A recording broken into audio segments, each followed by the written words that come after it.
السل-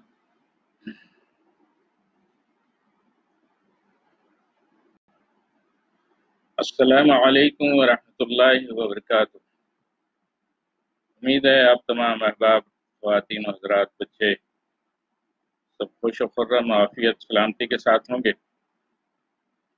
میں اسد اللہ آپ کی خدمت میں حاضر ہوں اس موضوع کے ساتھ کہ جو موجودہ وبا ہے کورونا، یہ عذاب ہے یا آزمائش؟ تو شروع کرتے ہیں۔ اعوذ باللہ السمیع العلیم من الشیطان الرجیم من حمزہ ونفخہ ونفثہ۔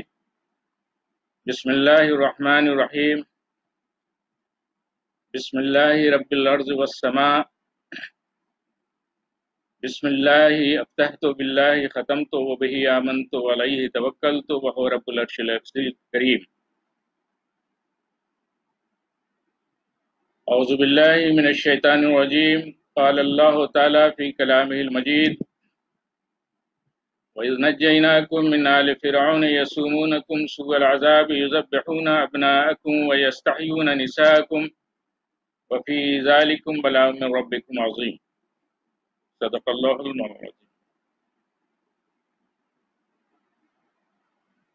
آج کے موضوع میں یہ جو دو عذاب اور آزمائش، آپ کے سامنے سورہ بقرہ کی آیت نمبر 49 کی تلاوت کی، اور اس آیت میں یہ دونوں لفظ کا ذکر موجود ہے، عذاب کا بھی اور آزمائش کا۔ اس آیت کی تشریح سے پہلے میں چاہوں گا کہ پہلے عذاب اور آزمائش کو سمجھ لیا جائے، کیونکہ اس حوالے سے معاشرے کے اندر کنفیوژن موجود ہے، اور کنفیوژن اس لیے موجود ہے کہ فقیہان ملک و ملت نے بھی اس میں تفریق میں نظر آئے ہمیشہ کی طرح، لہٰذا ضرورت اس بات کی محسوس کی گئی کہ اس صورتحال کو واضح کیا جائے، اور اس صورتحال کو واضح کرنے کے لیے ہمارے پاس جو ٹول ہے، جو ذریعہ ہے، وہ ماسٹر کی ہے، جسے آپ اردو میں شاہ کلید کہیں گے، جسے معروف معنوں میں قرآن مجید کہا جاتا ہے۔ یہ عذاب ہے، یہ آزمائش، اس کا تعلق چونکہ انسانوں سے ہے، تو اس کو سمجھنے کے لیے پہلے انسانی معاشرے کو سمجھنا پڑے گا، اور خود قرآن مجید کا جو موضوع ہے وہ انسان ہی ہے، اور انسان کے اس قرآنی موضوع میں آپ کو ایک نمایاں کردار مختلف ادوار معاشرت میں نمایاں کردار نظر آئے گا، جسے ہم اور آپ انبیاء و رسول کہتے ہیں۔ فہم قرآن میں جہاں قرآن مجید خود سے ایک شاہ کلید ہے، اور اس شاہ کلید سے وہ ہر تالے کھل جایا کرتے ہیں،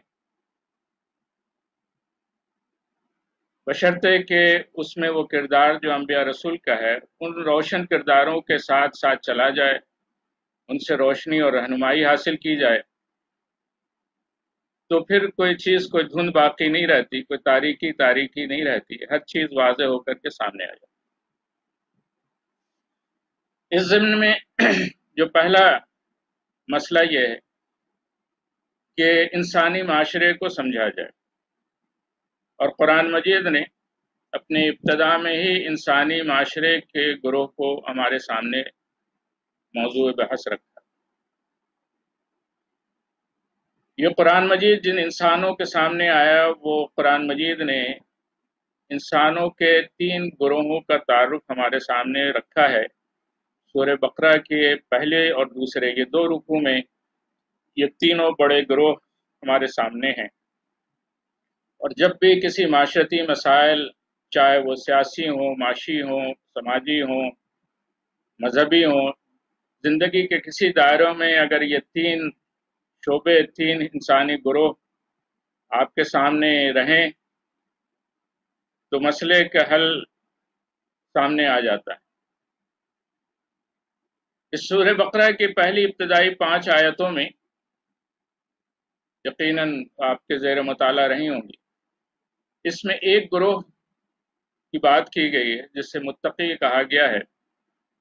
اور یہ وہ گروہ ہیں جو اس بات پہ یقین رکھتے ہیں کہ اللہ ان کا رب العالمین ہے، وہی مالک ہے، اور مالک کے نتیجے میں تمام احکامات اور نظام اور زندگی اسی کے حکم کے مطابق چلنی چاہیے، اور اس لیے چلنی چاہیے کہ پھر اسی کے مطابق ٹھیک ٹھیک زندگی گزرے، اور اگر اس میں کہیں 19-20 ہو تو پھر اسی مالک کے سامنے ہمیں ایک دن جواب دہ ہونا ہے، اور اس معاملے کو ٹھیک رہنے کے لیے اسی مالک سے ہم استعانت بھی طلب کرتے ہیں۔ صراط مستقیم بھی وہ متقی گروہ طلب کرتا ہے، اور یہی وہ بندگی کا دائرہ ہے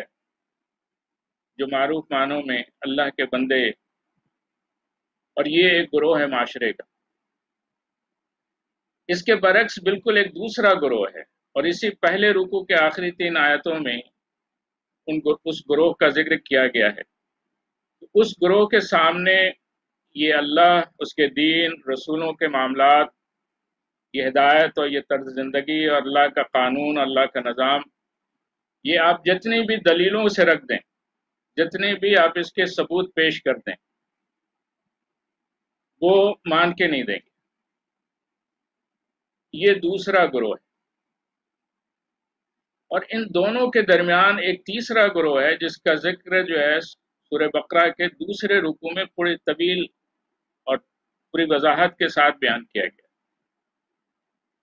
یہ وہ گروہ ہے جو اپنے آپ کو مسلمان کہتا ہے، مسلمانوں کے ساتھ رہتا ہے،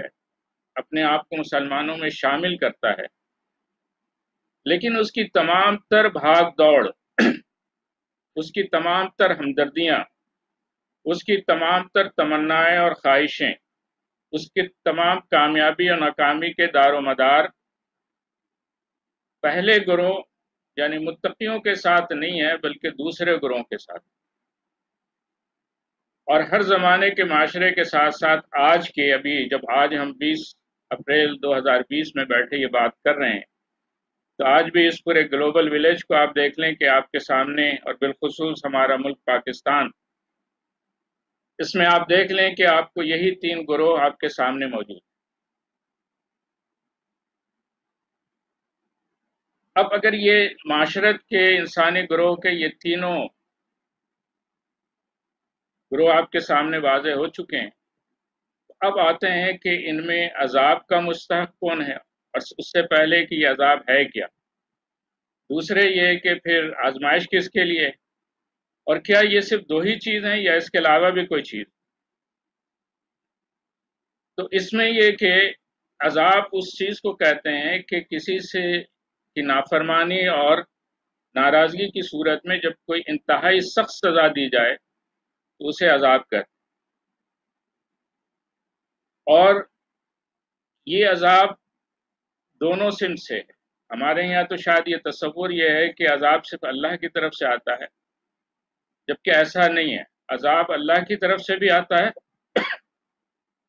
اور بندے بھی ایک دوسرے کو عذاب دیتے ہیں۔ اللہ کا جو عذاب ہے وہ انسانی معاشرے کے تیسرے گروہ کے لیے ہے، اور وہ بھی اس دنیا میں نہیں ہے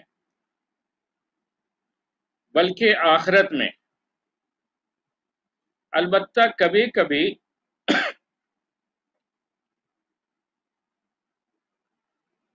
اللہ تعالیٰ یہ تیسرے گروہ کو ایک خاص حالات میں اس دنیا میں بھی ثواب دیتا ہے، اس دنیا میں بھی اس کو عذاب کا مستحق ٹھہراتا ہے، اور اس پہ عذاب نازل ہوتے ہیں، جس طرح آپ نے دیکھا کہ پچھلی امتوں میں مختلف قوموں پہ عذاب آئے، لیکن اصلاً فی الواقع ان کے لیے عذاب جو ہے وہ آخرت کا ہے، کیونکہ دنیا کے عذاب ان کے جرم، ان کی سزاؤں کے لیے ناکافی، کیونکہ اس دنیا کی ہر چیز عارضی ہے، ہر چیز محدود ہے۔ تو اس اعتبار سے جو اللہ کا عذاب ہے وہ انسانی گروہ کے جو دوسرا انتہائی گروہ ہے، جو بالکل باغی گروہ ہے، نہ ماننے والا گروہ ہے، اس کے لیے۔ البتہ وہ جو تیسرا گروہ جو درمیان میں ہے ان دونوں کے، اس کی بھی چونکہ وابستگی اس دوسرے گروہ سے زیادہ رہتی ہے، تو اس پہ عموماً جو ہے اطلاق اسی اصول کا ہوتا ہے جو دوسرے گروہ کو لیے ہیں کہ اصل عذاب تو آخرت کی ہے، لیکن دنیا میں ان کو بھی کبھی کبھی عذاب دیا جاتا ہے بعض خاص حالات میں، اور ان کے لیے ہی ایک اور چیز ہے جو لوگوں کے نظروں میں سے اوجھل ہے، لیکن چونکہ یہ موضوع آیا اور وہ بھی ایک اہم چیز ہے، اس کے لیے ضروری ہے کہ اس پہ بھی توجہ دلائی جائے، اور وہ ہے اللہ کا غضب۔ اس پہ بھی ہم مختصراً بات کریں گے کہ غضب کس صورت میں آتا ہے۔ تو پہلی چیز یہ ہے کہ جب کوئی وہ سرکش گروہ اور قوم جو اللہ کی حاکمیت کو تسلیم نہیں کرتا اور اپنا نظام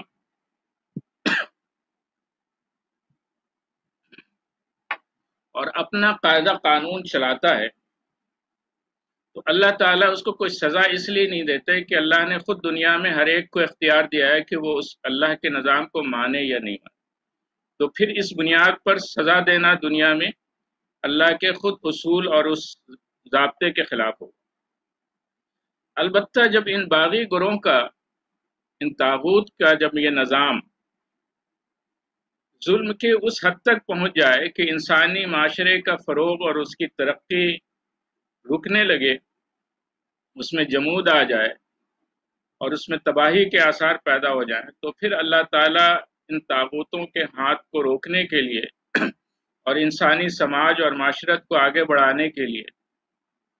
ان پہ عذاب نازل فرماتا ہے،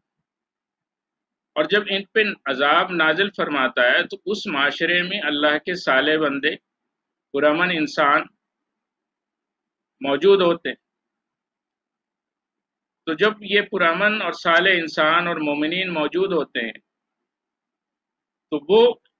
جو اکثریت ظالم طبقہ ہے جب اس عذاب کا شکار ہوتا ہے تو یہ لوگ بھی اس عذاب سے کہیں نہ کہیں متاثر ہوتے ہیں،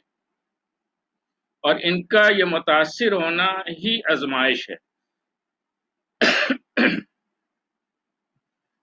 اس کی مثال آپ پچھلے انبیاء میں دیکھ لیں کہ نوح علیہ السلام کی سرکش قوم نے جب ایک ظلم کا نظام قائم کیا اور ان کے بڑے سردار جنہیں قرآن نے مکروا مکرن کبارہ کہا ہے، انہوں نے اپنے ہی قوم کے ایک طبقے کو انتہائی مظلوم اور ذلیل بنا کر کے رکھا، اور جب نوح علیہ السلام نے ان کو اٹھانے کی کوشش کی تو ان ظالموں نے کہا کہ نوح پہلے ان حقیر لوگوں کو اپنے سے الگ کرو پھر ہم تمہاری بات سنیں۔ حالانکہ وہ ایک ہی قوم تھے، لیکن ایک طبقہ ظالم بن چکا تھا اور معاشرے کا جو اکثر طبقہ تھا وہ مظلوم بن چکا تھا۔ اور آج بھی آپ ہمارے معاشرے میں یہ کیفیت دیکھ سکتے ہیں، مختلف طبقات کے سندھ میں آپ دیکھ سکتے ہیں کہ ایک طبقہ ظالم بنا ہوا ہے، بقیہ اس نے قوموں کو مظلوم بنایا ہوا ہے۔ تو جب وہ ظالموں کو طوفان اور سیلاب سے ڈبویا گیا تو وہ کہا گیا کہ ان پہ عذاب ہے، اور نوح علیہ السلام کی بات ماننے والوں کو بچا لیا گیا۔ جب ہم یہ کہتے ہیں کہ بچا لیا گیا تو یہاں پر عموماً ہم اپنا موضوع ختم کر دیتے ہیں، جبکہ حقیقت یہ ہے کہ یہ جو بچانے کا عمل ہے یہ ایک مسلسل آزمائش سے گزر رہا ہوتا ہے۔ جہاں ظالموں کے گھر تباہ ہوئے وہاں مومنوں کے بھی گھر تباہ ہوئے، جہاں ظالموں کے املاک تباہ ہوئے وہاں مومنوں کے بھی املاک تباہ ہوئے۔ اور پھر بات یہ نہیں ہے کہ وہ کشتی پہ سوار ہو گئے تو معاملہ ختم ہو گیا۔ اب تصور کیجئے کہ اگر آپ نے کبھی سمندر میں کشتی پہ سفر کیا ہو اور تیز طغیانی لہریں اس سے ٹکرائی ہوں